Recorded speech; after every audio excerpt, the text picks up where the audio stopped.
Hi mga kaaryat. Magutang ta og puro talong today. Kay nadaot na ni akong talong ari dugay na kainong po. Nana siya itom-itom. Tantag talong atong subakan o kanang naman ni gi-grilled nga kuan beef pagka ni ading adlaw na pa man hangtod karon kay akong mga bata dili mo kaon og bahaw nga sudan perting asyusa. So ako ang buhaton is magkuan na lang kog talong nya mo isubak para mukaon ang mga bata, no? Kay aron di masayang. Daghan kay kugulay ari. So may ning makautan-utan ta kay healthy kay sa processed food, no? Fresh from the backyard ning mga tanuna. Wala na spray. So, nindot ni. Kaonon. Seed patasudan. Healthy pa itong kaon. So, inani rin makaayat. Basta magpugi ka.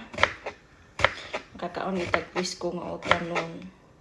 Kay lahi, yun uglasa ang utanon diri nga dili na presko, no?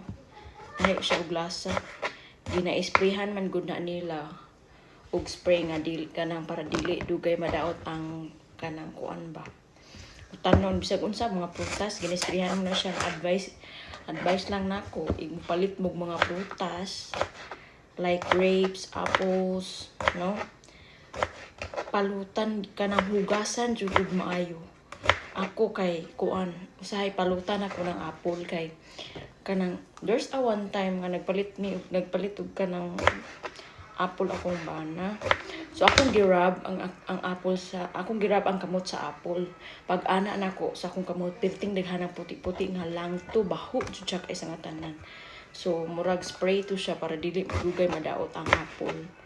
So gihugasan na siya nako maayo.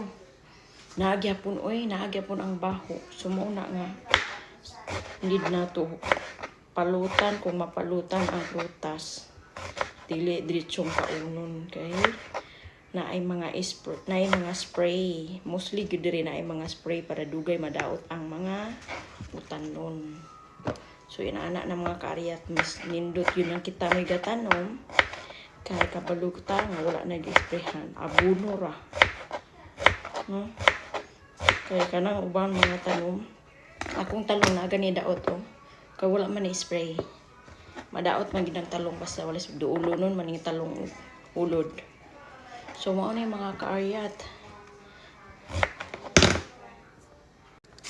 Karon mga panahon na mga kaaryat, no?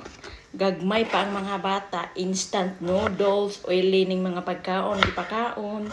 Sa unang panahon, everyday utan, law-oy ning sudan. Wala gid ta kakaon anang mga noodles.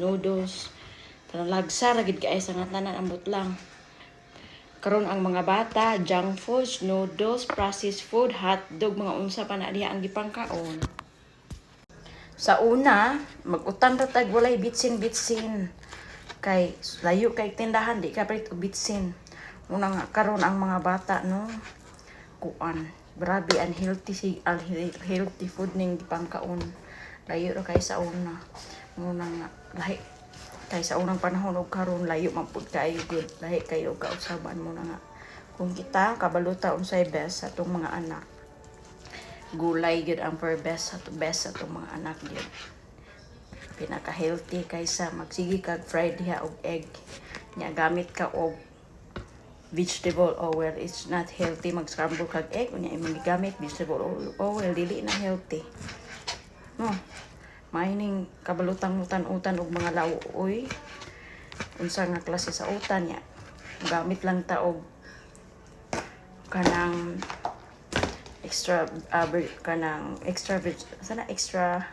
sana mo gamit nga oil. Kani nga oil. Kani. Extra virgin oil. Kay nice siya gamiton. Sumao na ang karne nga isagol na ko sa kong talong. Sumao na ni mga kaaryat. Ato na ning timplahan, no? Ato ang utan.